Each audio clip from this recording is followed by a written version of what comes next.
जय श्री कृष्णा, राधे राधे, कैसे हो आप सभी? आई होप आप सब अच्छे होंगे और अपनी प्रिपरेशन में फुली लगे होंगे।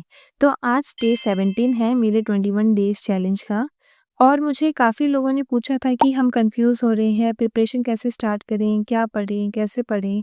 तो भाई सबसे पहले आपको ये समझना होगा कि चीज़ों को कैसे मैनेज करना है, कैसे शेड्यूल बनाना है क्योंकि बिना प्लानिंग के प्रिपरेशन पॉसिबल ही नहीं है। अगर आप बिल्कुल ही स्टार्टिंग से प्रिपरेशन कर रहे हो तो सबसे पहले आपका फोकस होना चाहिए बेसिक्स कंप्लीट करने पर। लेकिन उससे पहले 1 या 2 मॉक टेस्ट ज़रूर लगा लेना क्योंकि इससे आपको आइडिया मिल जाएगा कि एग्ज़ाम का लेवल कैसा होता है, किस टाइप के क्वेश्चंस आते हैं, कौन से टॉपिक पर ज़्यादा फोकस करना चाहिए और कौन से टॉपिक पर थोड़ा कम फोकस करोगे तो भी चल जाएगा। तो सबसे पहले अपना बेसिक्स क्लियर करो। जब आपको लगे कि आपका 30 टू 40% सिलेबस कंप्लीट हो गया, तो आप रेगुलर मॉक टेस्ट देना स्टार्ट कर दो। मॉक देने से आपको क्लियर हो जाएगा कि आपकी इंग्लिश वीक है या स्ट्रॉन्ग है, कौन से टॉपिक में आपको ज़्यादा प्रॉब्लम हो रही है और क्वांट में प्रॉब्लम आ रही है या नहीं, रीजनिंग में कौन से टॉपिक टाइम ले रहे हैं और ये सारी चीज़ें सिर्फ मॉक देने से ही पता चलेगी। तो अगर आप ये सोचेंगे कि पहले पूरा सिलेबस कंप्लीट कर लेंगे फिर मॉक देंगे, तो बाद में इतना टाइम ही नहीं मिलेगा कि आप मॉक टेस्ट लगा सको और अपनी वीकनेस पर काम कर सको।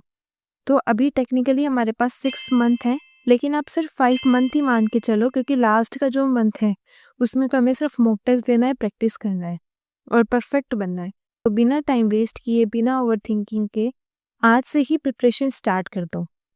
तो ये सब चीज़ें थी। अब मैं आपको बताती हूँ कि मैंने अपना दिन कैसे प्लान किया। तो सुबह मैंने स्टार्ट किया बैंकिंग अवेयरनेस से, जिसमें मैंने पीएसएल वाला लेक्चर कंप्लीट किया। उसके बाद मैंने किया एडिटोरियल।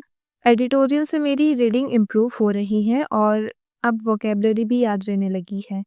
तो इसलिए मैंने डिसाइड किया कि इस मंथ में सारी वोकैब नोट डाउन करूँगी, लेकिन नेक्स्ट मंथ से सिर्फ मैं वही वर्ड्स लिखूँगी जिसमें मुझे कन्फ्यूज़न होती है या जो वर्ड्स मुझे याद नहीं रहते। तो उसके बाद मैंने ब्रेक लिया, नहा धो के फ्रेश हुई, ब्रेकफ़ास्ट किया और फिर वापस पढ़ने बैठ गई। फिर मैंने किया करंट अफ़ेयर्स का लेक्चर। आज क्लास थोड़ी छोटी थी तो लेक्चर जल्दी कंप्लीट हो गया। उसके बाद मैंने मैथ्स में रोंग नंबर सीरीज़ पढ़ा और फिर रीज़निंग में पज़ल सॉल्व किए। तो जो मैंने लास्ट 2 मॉक टेस्ट दिए थे, उन दोनों में मुझे लगा कि मुझे पज़ल्स की वजह से ज़्यादा टाइम लग रहा है। तो मैंने डिसाइड किया कि मैं रोज़ पज़ल्स सॉल्व करूँगी, चाहे 3-4 ही करो। उसके बाद मैंने एक छोटा-सा ब्रेक लिया। ब्रेक के बाद मैंने अटेंड किया परफेक्शन बैच की क्लास, जिसमें वोकैबुलरी बेस्ड क्लोज टेस्ट करवाया गया। जो वर्ड्स मुझे नहीं आते थे या जिसमें मुझे कन्फ्यूज़न हो रही थी, मैंने उनको नोट डाउन कर लिया। नेक्स्ट संडे मैं इन सबको रिवाइज़ करूँगी। तो शाम के अराउंड 6:30 हो चुके थे और मेरा पूरा शेड्यूल कंप्लीट हो गया था आज का। सिर्फ रीज़निंग की क्लास बच रही थी, जो कि अभी 7 बजे होने वाली थी।